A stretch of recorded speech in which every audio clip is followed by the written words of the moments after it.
Texas is a community property state, and what that means is any money or income that was earned by you or your spouse during your marriage is considered community property. It also means that any assets or anything that was bought with that income that was earned during your marriage is also community property.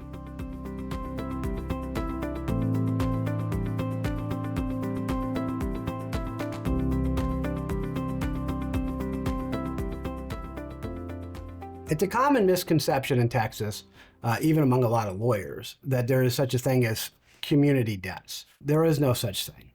Debts are incurred by the party who incurred them, with the one exception of if the debt was incurred to support the basic needs of the family, then the other spouse can be liable for it. Otherwise, the debts are solely in the name of the party who incurred the debt.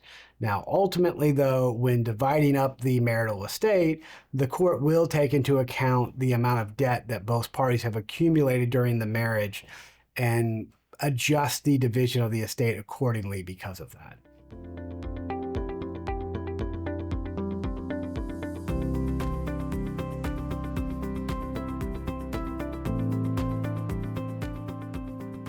Any property that was purchased or created during the marriage is community property. Your paycheck that you earned during your marriage is community property.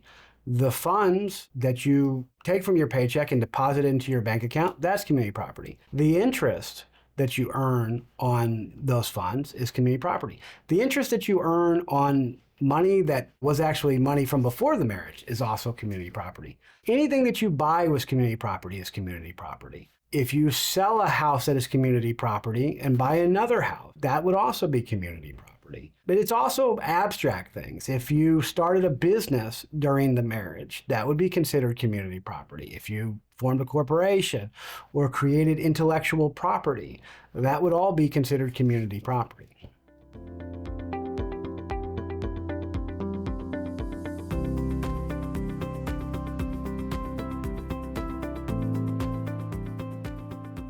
In dividing up the assets of the marriage, we're going to typically try to divide the community property on a 50-50 basis. However, sometimes the percentages change based upon the facts. Ideally, when you're dividing up the home, ideally what you would try to do is have one party keep the home and then have the other party receive other community property to offset the value of the home.